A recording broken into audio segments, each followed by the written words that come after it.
Hello everyone, Shrimati मोहरी देवी Tapadia girls college की YouTube channel में आपका फिर से स्वागत है। हम जेनेटिक इंजीनियरिंग या रिकॉम्बिनेंट डीएनए टेक्नोलॉजी के बारे में पढ़ रहे थे। रिकॉम्बिनेंट डीएनए टेक्नोलॉजी से रिलेटेड जो भी प्रॉपर एस्पेक्ट्स थे उसके बारे में हमने डिस्कस कर लिया था। फाइनल एक पॉइंट बचता है कि क्या बेनिफिट्स हैं और क्या नुकसान हो सकता है, क्या हज़ार्ड्स हो सकते हैं जेनेटिक इंजीनियरिंग से।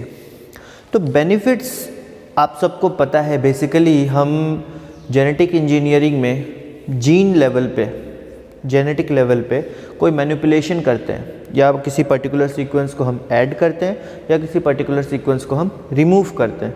तो इस तरह का जो मैनिपुलेशन होता है वो जेनेटिक इंजीनियरिंग में देखा जाता है। अब इन चीज़ों से हम बेसिकली हमारा जो इंटेंशन रहता है वो तो यही रहता है कि हाँ कुछ अच्छा हो, बट नियर फ्यूचर आगे चल के हो सकता है कि उसके कुछ बुरे प्रभाव भी देखने को मिल सके। हम यहाँ पे दोनों पॉइंट्स डिस्कस करेंगे कि क्या क्या फ़ायदे भी हुए और क्या क्या नुकसान भी हो सकते हैं। ये क्या कहते हैं, एक एजम्पशन है कि ऐसा हो सकता है, पर एजम्पशन भी हो सकता है ये आगे चल के रियलिटी में कन्वर्ट हो जाए। तो इसलिए हमें ये सारी चीज़ें ध्यान में रखनी पड़ती है कि हम जेनेटिक इंजीनियरिंग यूज़ कर रहे हैं तो वो यूज़ तब तक करें जहाँ पे हमें ऐसा लगे कि हाँ यहाँ पे कुछ शायद कोई आगे चल के कोई प्रॉब्लम ना आए। ठीक है, तो सबसे पहले हम बेनिफिट्स की बात करें तो कुछ एग्जांपल्स हम देखेंगे कि कौन कौन से ऐसे एग्जांपल्स हैं या कौन सी ऐसी चीज़ें डेवलप हुई है जो कि जेनेटिक इंजीनियरिंग के कारण डेवलप हुई है और वो ह्यूमन रेस के लिए, वेलफेयर के लिए है और ह्यूमन रेस के लिए वो काम की चीज़ है। सबसे पहले हम बात करें तो ह्यूमन ग्रोथ हार्मोन की। ह्यूमन ग्रोथ हार्मोन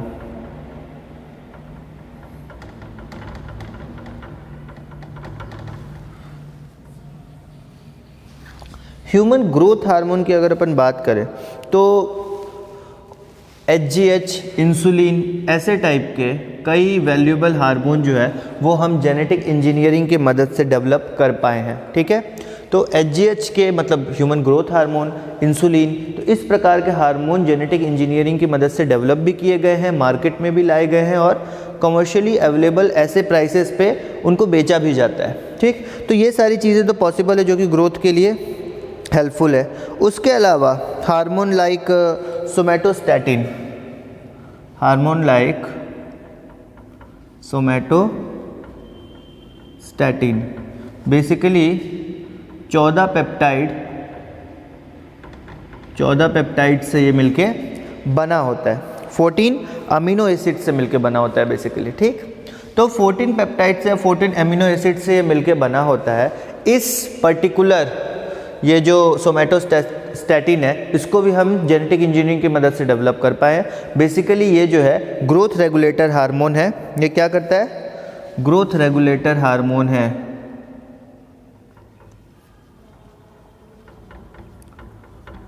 ग्रोथ का रेगुलेशन करता है कि प्रॉपर ग्रोथ हो, इम्बैलेंसिंग ना हो ग्रोथ में। ये सारी चीज़ें जो है ये ज़रूरी होती है। हम अब देखो कई प्रकार से होता है कि बर्थ के समय बच्चों में कुछ इम्बैलेंसिंग आती है, तो ये ग्रोथ हार्मोन देने के कारण ये होता है कि भाई जब वो बड़ा हो तो उसके जो शरीर में है प्रॉपर ग्रोथ हो, सारी चीज़ें ग्रोथ प्रॉपर हो।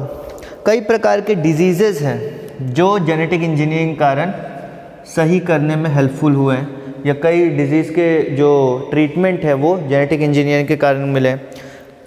As for example Turner syndrome. First is Turner's syndrome. Turner syndrome में क्या होता है?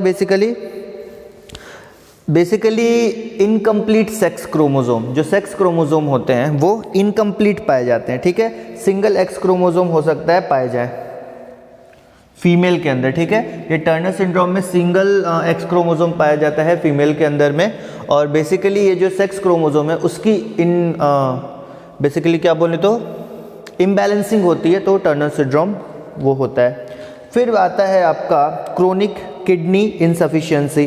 ठीक, क्रोनिक किडनी इनसफिशिएंसी मतलब किडनी फेलियर बेसिकली यहाँ पे होता है। क्रोनिक किडनी इनसफिशिएंसी में किडनी जो है इम्प्रॉपर ढंग से काम करती है, वो ठीक से काम नहीं कर पाती है, बैलेंस नहीं बना पाती है, और जो उसका प्रॉपर फंक्शन है उसको मेंटेन्ड वे में नहीं कर पाती है, तो किडनी फेलियर बेसिकली यहाँ पे होता है। फिर short bowel syndrome. Short bowel syndrome में जो स्मॉल इंटेस्टाइन है उसका फंक्शन कम हो जाता है। शॉर्ट बाउल सिंड्रोम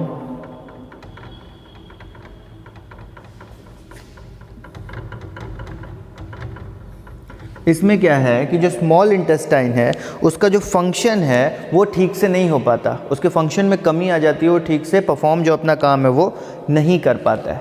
ठीक, तो ये तो ह्यूमन ग्रोथ हार्मोन की बात हुई कि ग्रोथ हार्मोन की मदद से कई प्रकार की डिजीजेस हैं जिसका कारण भी ढूंढा गया और उसको ट्रीट भी किया गया।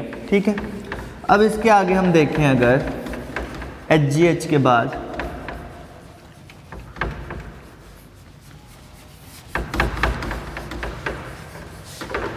HGH के बाद बारी आती है human interferon gene. Human interferon gene. अब ये ह्यूमन इंटरफेरॉन जीन क्या है? ह्यूमन इंटरफेरॉन जीन या फिर बेसिकली जो इंटरफेरॉन है ये एक प्रोटीन है। इंटरफेरॉन क्या है? एक प्रोटीन है। और ये प्रोटीन का बेसिक फंक्शन क्या है? ये बेसिकली एंटीवायरल एक्टिविटी क्रिएट करता है, कॉज करता है। एंटीवायरल मतलब वायरस के खिलाफ एंटीवायरल एक्टिविटी। बेसिकली शरीर में इम्यून सिस्टम में इसका काफ़ी रोल होता है। जब इंटरफेरॉन हम इंट्रोड्यूस करवाएं शरीर में तो जो इम्यून सिस्टम है वो एक्टिव होगा, वो जल्दी रिस्पॉन्स करेगा और इम्यून सिस्टम में कोई भी वायरल डेफिशिएंसी आएगी तो उसके ऊपर ये बहुत जल्दी से एक्ट करेगा। इस कारण से जो इंटरफेरॉन्स है इसकी इन्वेंशन या फिर इसकी मॉडिफिकेशन जेनेटिक इंजीनियरिंग के थ्रू ये हमारे लिए काफ़ी हेल्पफुल साबित हुई है अब तक। उसके अलावा चीज़ें आती है लाइक कई प्रकार की वैक्सीन्स, कई प्रकार की वैक्सीन्स। अब वैक्सीन्स में क्या है? वैक्सीन्स की अगर अपन बात करें तो लाइक हेपेटाइटिस बी की वैक्सीन, रेबीज़ की वैक्सीन, पोलियो की वैक्सीन और कई प्रकार के वायरसेस की वैक्सीन। ठीक है, बेसिकली हेपेटाइटिस बी की वैक्सीन, रेबीज़ की वैक्सीन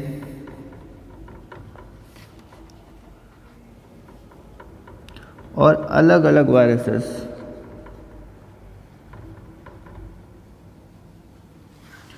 और अलग अलग प्रकार के कई वायरसेस हैं, उनके प्रति जो है यहाँ पे वैक्सीन जो है वो डेवलप की गई है।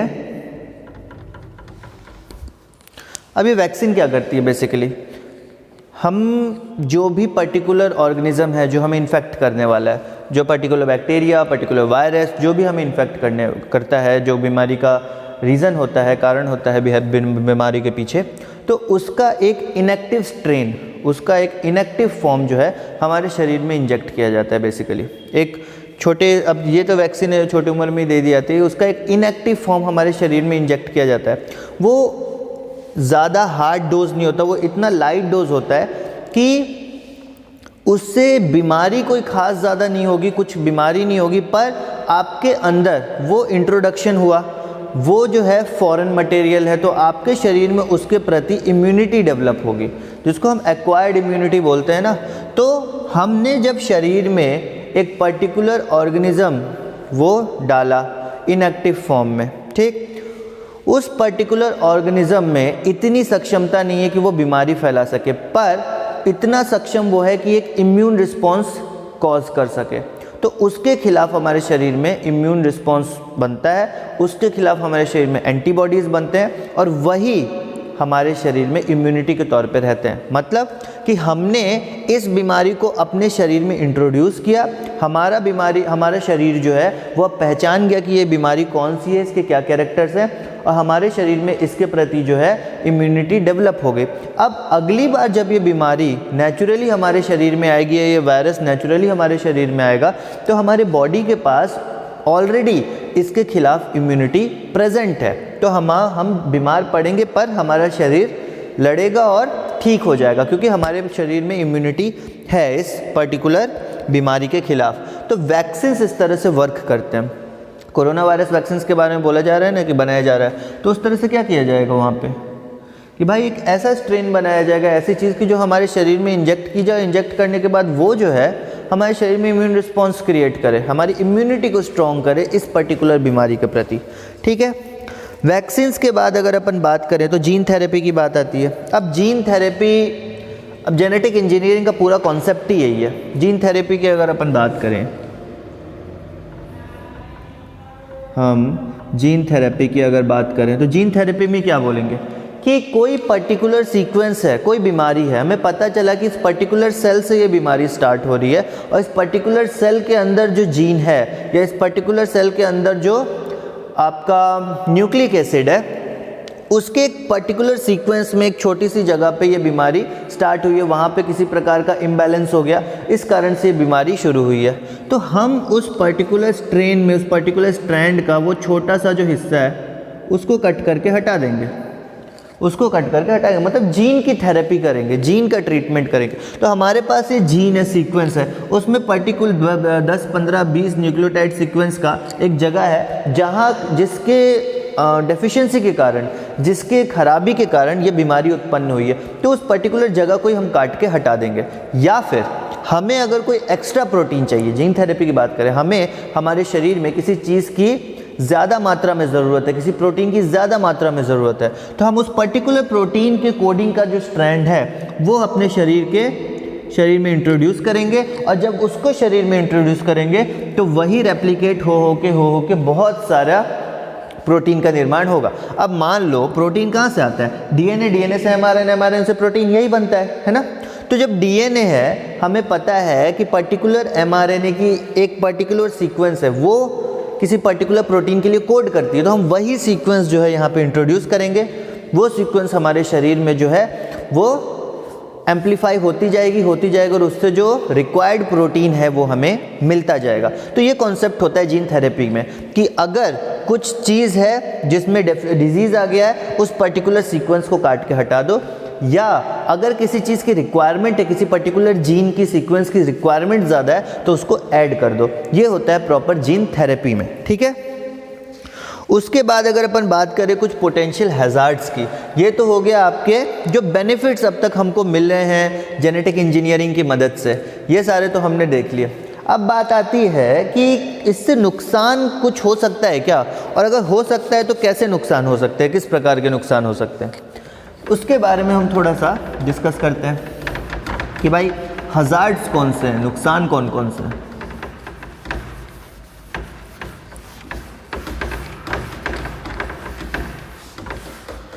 हज़ार्ड्स की अगर अपन बात करें यहाँ पे, तो एक सबसे पहली चीज़ ये आती है कि जेनेटिक इंजीनियरिंग की मदद से क्लोनिंग भी होती है, क्लोन्स डेवलप होते हैं, है ना, क्लोन डेवलप होते हैं। तो जो क्लोन है वो जो डेवलप हुए हमारे अंदर, बेसिकली हो सकता है कि वो ऐसे स्पीशीज़ में बदलें या फिर ऐसी स्पीशीज़ बन जाए, क्लोनिंग में एक ऐसी स्पीशीज़ बन जाए जो कि खतरा हो, नॉर्मली अर्थ के लिए खतरा हो, इंसानों के लिए खतरा हो, वो स्पीशीज़ अनकंट्रोल्ड हो। तो एक पॉसिबिलिटी होती है कि जेनेटिक इंजीनियरिंग के थ्रू हम जो मैनिपुलेशन करते हैं उससे एक ऐसी स्पीशीज़ का निर्माण हो जाए कि वो स्पीशीज़ अनकंट्रोल्ड हो, हमारे कंट्रोल में ना आ सके, हमारे लिए खतरा बन सके। तो ऐसी स्पीशीज़ का निर्माण हो सकता है, ये एक चांसेस होते हैं जेनेटिक इंजीनियरिंग में। जब भी आप कोई भी वर्क करते हो उसकी एक एडवांटेज होती है और डिसएडवांटेज भी होती है कि अगर ये चीज़ सही से नहीं हो पाई तो क्या क्या खतरे हो सकते हैं। तो फर्स्ट पॉइंट तो ये कि ऐसी स्पीशीज़ डेवलप हो सकती है जिससे खतरा हो ह्यूमन रेस को, खतरा हो एनवायरनमेंट को, खतरा हो अर्थ को। ठीक, उसके बाद अगर अपन देखें कि हम डिजीज़ में रेसिस्टिविटी पैदा करते हैं कि हमारे शरीर में किसी पर्टिकुलर डिजीज़ के प्रति रेसिस्टिविटी है, रेसिस्ट कर सके हमारा शरीर उस डिजीज़ के खिलाफ, उस डिजीज़ से लड़ सके। ऐसा हो सकता है कि हम रेसिस्टेंस के लिए कोई पर्टिकुलर जीन वहाँ पे इंट्रोड्यूस करवाएं तो वो डिजीज़ तो चलो शांत हो जाए, पर उस पर्टिकुलर जीन के कारण कई और जीन जो हैं वो एक्टिव हो जाएं और एक नई डिजीज़ कॉज कर दें। ये भी एक संभावना होती है कि जब हम जेनेटिक इंजीनियरिंग में किसी पर्टिकुलर बीमारी के लिए या पर्टिकुलर बीमारी को ठीक करने के लिए कोई सीक्वेंस, कोई मॉलिक्यूल या कोई न्यूक्लियोटाइड का सीक्वेंस हम ऐड करते हैं शरीर में, मान लो, ठीक, मैनिपुलेट करके कुछ हम ऐड कर रहे हैं, कोई प्रोटीन ऐड कर रहे हैं शरीर में, वो हमारा जो पर्टिकुलर जिस बीमारी के लिए हम ऐड कर रहे हैं उसको तो भले ही ठीक कर दे, उसको भले ही हमारे शरीर में उसके प्रति इम्यूनिटी ले आए, पर हो सकता है कि वो किसी और जीन को एक्टिवेट कर दे जिसके कारण से कोई नई बीमारी हमारे शरीर में उत्पन्न हो जाए। तो ये एक संभावना होती है कि नई बीमारी उत्पन्न हो सकती है। उसके बाद अगर अपन देखें, अब देखो जो कोरोना वायरस है उसका हम बोल रहे हैं न्यू स्ट्रैंड आएगा, न्यू स्ट्रैंड, वो न्यू स्ट्रैंड क्या है, उसके जेनेटिक, उनका जो जीनोम है उसी में मॉडिफिकेशन होगा तभी न्यू स्ट्रैंड आएगा। यही होता है जो न्यू स्ट्रेन के बारे में हम बोल रहे हैं, तो उस वायरस के जीनोम में किसी प्रकार का म्यूटेशन हुआ, चेंज हुआ, नॉर्मल से कुछ अलग हुआ, तब जाके वो एक नए और भयावह रूप में कन्वर्ट हो रहा है। तो ये सारी चीज़ें होती है कि जब जेनेटिक लेवल में म्यूटेशन होता है तो वो चेंज पॉजिटिव भी हो सकता है एज वेल एज नेगेटिव भी हो सकता है, ठीक। उसके बाद अगर अपन देखें तो यहाँ पे हम ये देखें कि जेनेटिक मॉडिफाइड जो फूड होते हैं, ठीक है, जेनेटिकली मॉडिफाइड फूड जो है उसका हेल्थ पे बुरा असर भी पड़ सकता है। कई बार हम फूड यूज़ करते हैं जो जेनेटिकली मॉडिफाइड होते हैं, हाइब्रिड होते हैं बेसिकली, या मॉडिफाइड होते हैं, कुछ चेंजिंग हम लेके आते हैं, या फिर दो अलग अलग प्लांट्स को मिक्स कर देते हैं या फूड को मिक्स करके एक नया फूड डेवलप करते हैं। तो वो जो होता है बेसिकली हो सकता है कि हमारे शरीर के लिए वो कभी कभार कोई इल इफ़ेक्ट पैदा करे, कोई बीमारी जो है हमारे शरीर में वो पैदा कर दे। उसके बाद बात आती है कि ट्रांसजेनिक प्लांट्स जो हैं, ठीक है, ट्रांसजेनिक प्लांट्स के बारे में हम बात करेंगे, ये नेक्स्ट में हम पढ़ेंगे ट्रांसजेनिक एनिमल्स क्या होते हैं या प्लांट्स क्या होते हैं। तो वैसे प्लांट्स जिनको हम डेवलप करते हैं इस तरह से जेनेटिकली जेनेटिक इंजीनियरिंग के थ्रू, उन प्लांट्स में वो सारे कैरेक्टर्स हम डालेंगे, ठीक, वो सारे कैरेक्टर्स हम डालेंगे जो हमने जो हमारा कैरेक्टर्स ऑफ इंटरेस्ट है, जो जो हमें चाहिए, जो जो प्रोटीन्स चाहिए, जो जो कैरेक्टरिस्टिक्स चाहिए, वो सब हम उस प्लांट में डालेंगे, ठीक। वो प्लांट ग्रो करेगा, पर वो प्लांट से जो सीड निकलेगा हो सकता है उस सीड में कोई वैसे कैरेक्टर्स ना हो, वो नॉर्मल सीड है। तो ये संभावना है कि हम एक ही जनरेशन में उसको मेंटेन कर सकते हैं, नेक्स्ट जनरेशन जो आएगी उसमें भी सेम कैरेक्टर प्रेजेंट होंगे, इस बात की कोई गारंटी नहीं है, ठीक है। तो ये सारी चीज़ें जो है वो बेनिफिट्स और हज़ार्ड्स दर्शाती हैं जेनेटिक इंजीनियरिंग के, कि कई प्रकार की पॉसिबिलिटी है जो कि अच्छी संभावनाएं दिखाती है, और कई प्रकार की ऐसी चीज़ें भी हैं जिससे ऐसा लगता है कि अगर जो आपका प्रोसीजर है या जो वर्क है वो गलत हो गया तो उसका एक नेगेटिव इम्पैक्ट भी पड़ सकता है, नेगेटिव प्रभाव भी पड़ सकता है, ठीक है। तो benefits and potential hazards of genetic engineering इतना ही था। ये चैप्टर जो है हमारा बेसिकली कंप्लीट हो गया है। ट्रांसजेनिक एनिमल्स के बारे में थोड़ा बहुत पढ़ना है, उसके अलावा जो फर्दर प्रीवियस टॉपिक्स थे वो सारे हमने डिस्कस कर लिए हैं। तो ये 2-3 टॉपिक्स और बच रहे हैं। उसके बाद ये जो आपका पूरा बुक है genetic immunology, microbiology and biotechnology वाली, वो कंप्लीट हो जाएगी। सो आज का वीडियो हम यहाँ ओवर करते हैं। अगर ये वीडियो पसंद आई हो उसको लाइक कीजिए, शेयर कीजिए, चैनल को सब्सक्राइब कीजिए। मिलते हैं नेक्स्ट वीडियो में नए टॉपिक के साथ। Thank you very much.